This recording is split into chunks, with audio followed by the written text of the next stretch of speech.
দেখে হয়তো জিনিসটাকে ভীষণই জটিল মনে হচ্ছে, কিন্তু খুব সহজ একটি রেসিপি। এটা আমি 1 কাপ আটা দিয়ে আর ছোট্ট একটা আলু দিয়ে বানিয়েছি। খুব সহজ রেসিপি, আশা করি আপনাদের ভালো লাগবে। তো তার আগে নমস্কার, কেমন আছেন সবাই? আশা করি ভালো আছেন। শুভ্র শান্তি ব্লগে আপনাদের সবাইকে স্বাগত জানাই, আমি শান্তি। তো এই রেসিপির জন্য আমি কি করেছি, আমি 1 কাপ আটা নিয়েছি, এটা ময়দাতেও হয়। তো আমি আটা নিয়েছি আর কি করেছি, পরিমাণ মতো লবণ দিয়েছি আর কালো জিরে দিয়েছি, আমি অল্প করেই দিয়েছি। তারপর 1.5 চামচের মতো তেল দিয়েছি, দিয়ে এভাবে সব কিছুকে ভালোভাবে মিশিয়ে নিচ্ছি। খুব সহজ রেসিপি, আশা করি আপনাদের ভালো লাগবে। তো ভিডিওটি দেখতে থাকুন। আর ভিডিওটি যদি ভালো লাগে ভিডিওতে লাইক দিতে ভুলবেন না। আর নতুন কেউ হয়ে থাকলে অবশ্যই আমার চ্যানেলটিকে সাবস্ক্রাইব করে নেবেন। আর নিচে কমেন্টে জানাবেন এই রেসিপিটি কেমন হয়েছে। আশা করি আপনাদের ভালো লাগবে, রেসিপিটি দেখতে থাকুন। তো কি করেছি, তারপর আমি অল্প অল্প করে জল দিয়ে ভালো একটা ডো তৈরি করে নিচ্ছি। এখানে আপনারা দেখতে পাচ্ছেন, যেভাবে আমরা ওই রুটির বা লুচির জন্য ডোটা মাখাই ঠিক সেভাবে মেখে নিতে হবে। তো কোনো রকম টাইট বা একদমই সফট হবে না। তারপর হাতে একটু তেল নিয়ে এভাবে আমি লাগিয়ে দিয়েছি, দিয়ে একটু ঢেকে রেখে দিচ্ছি। ঢেকে না রাখলেও চলবে, যেহেতু আমি অন্য একটা কাজ করছি, তো সে কারণে আমি একটু ঢেকে রেখে দিয়েছি। তো এখানে আমি একটা ছোট্ট আলু নিয়েছি, সেদ্ধ করাই ছিল। তো ওটাকে এভাবে গ্রেট করে নিচ্ছি, গ্রেট না করলেও চলবে। তো এখানে ম্যাশ করে নিতে হবে। নেওয়ার পর এখানে আমি 2 চামচের মতো কর্নফ্লাওয়ার দিচ্ছি। তো এটা যদি না থাকে তাহলে ময়দাটা দেবেন, আর এটা কিন্তু দিতেই হবে। আর এটা কেন দিচ্ছি সেটা বলছি, পরে বলছি আমি।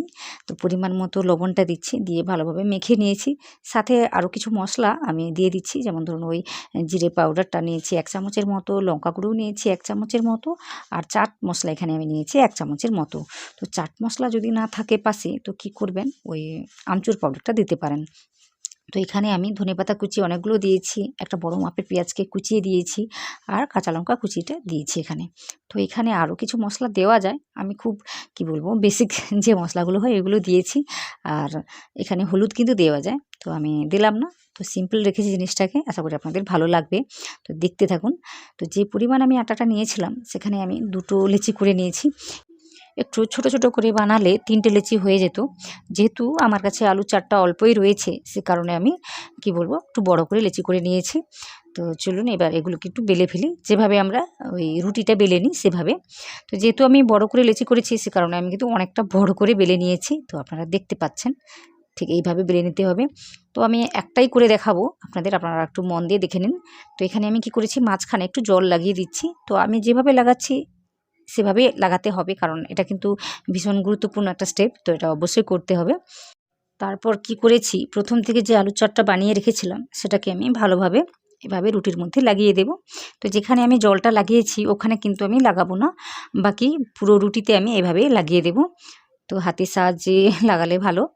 তো মোটামুটি ভালোভাবে লাগিয়ে দিয়েছি। তারপর কি করেছি, একটা পিৎজা কাটার নিয়েছি। তো এটা না থাকলেও কিন্তু ছুরি দিয়ে হয়ে যাবে। তো আমি যেভাবে কেটে নিচ্ছি আপনারাও একই রকমভাবে কেটে নেবেন। তো কোনো রকম কিছু অসুবিধা কিন্তু হবে না। এইভাবে কেটে নেওয়ার জন্য আমি মোটামুটি একটা রুটি দিয়ে 8টি স্ন্যাক্স তৈরি করতে পেরেছি।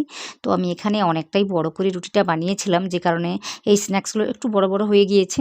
তো আপনারা যদি ছোট করে রুটিটা বানান তাহলে কিন্তু স্ন্যাক্সগুলো খুব ছোট ছোট হবে, দেখতে ভীষণই ভালো হবে। তো দেখুন এখানে কেটে নিয়েছি, নেওয়ার পর আমি কিভাবে কাজটা করছি আপনারা একটু দেখে নিন। তো কিছুই না, এভাবে শুধু রোল করলেই হবে। তো দেখুন, পিছন দিকে যাওয়ার কোনো দরকার নেই, সামনের দিকে আসলেই হবে, এই পর্যন্ত মিডিল অবধি। তো আর কিছুই করতে হবে না, এখানে যেহেতু জল লাগানো আছে, তো আপনা আপনি এভাবে আটকে যাবে। তো আপনারা দেখতে থাকুন, আমি কয়েকটা আরও দেখিয়ে দিচ্ছি। তো একই রকমভাবে কোনো রকম ঝামেলা ছাড়াই কিন্তু হয়ে যায়। আর কেন আমি কর্নফ্লাওয়ারটা দিয়েছিলাম সেটাও বলছি, তো ওটা আমি ভুলে যাইনি, এখনও আমার মনে আছে, তো ওটা আমাকে বলতে হবে।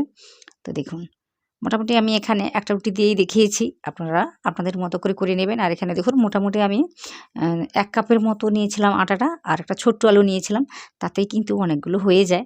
তো আপনারা আপনাদের মতো করে করে নেবেন, বাড়িতে কতজন লোক আছে সেটা দেখেই হিসাব করে অবশ্যই করে নেবেন। তো ঠিক আছে, তো চলুন সব কিছু করে নিয়েছি। এবারে আমি কি করব, এগুলোকে ভেজে নেব। ভেজে নেওয়ার জন্য কড়াইতে তেলটাকে গরম করতে বসিয়ে দিয়েছি। তো মোটামুটি মিডিয়াম ফ্লেমেই রেখেছি। তারপর সমস্ত যে স্ন্যাক্সগুলো আছে ওইগুলো আমি দিয়ে দেব। তো এভাবে দিয়ে ভালোভাবে ভেজে নিতে হবে। এগুলো দেওয়ার পর মোটামুটি 1 মিনিটের জন্য কোনোভাবে আমি নাড়াচাড়া করব না। তো কর্নফ্লাওয়ারটা আমি এজন্য দিয়েছিলাম, দেখুন এখানে কিন্তু কোনো কিছু থেকে কিছু বেরিয়ে আসছে না। তো কর্নফ্লাওয়ারটা দিলে কিন্তু এই কাজটা করবে। আলুগুলো ছেড়ে ছেড়ে যাবে না, মশলাগুলো বেরিয়ে যাবে না, মোটামুটি ঠিকঠাক অবস্থাতেই থাকবে। তো দেখুন একটাও কিন্তু কিছু বেরিয়ে যাচ্ছে না।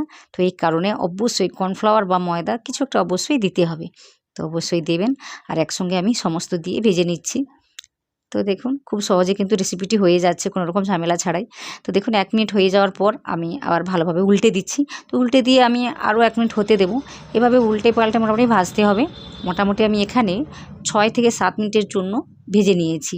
ওই মিডিয়াম রেখে বা একদম হাই করে দেবেন না, বা লো করে ভাজবেন ঠিক আছে, কিন্তু কোনো সময় এটাকে হাই করে দেবেন না।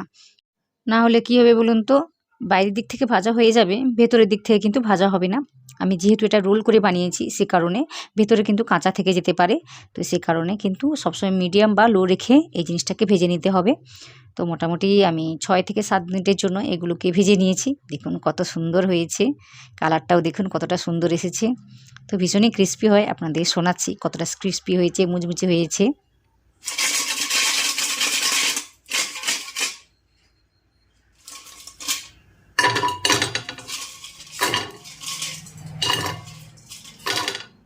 শব্দ শুনে আশা করি বুঝতে পারছেন কতটা সুন্দর হয়েছে, পারফেক্ট হয়েছে। খুব সহজ একটি রেসিপি, আশা করি আপনাদের ভালো লাগছে।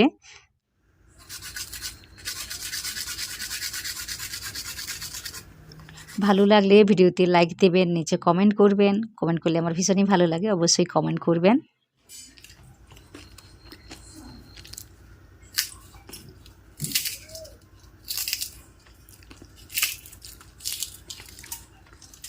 স্ন্যাক্সটি দেখুন ভিতর থেকেও ভালোভাবে ভাজা হয়ে গিয়েছে।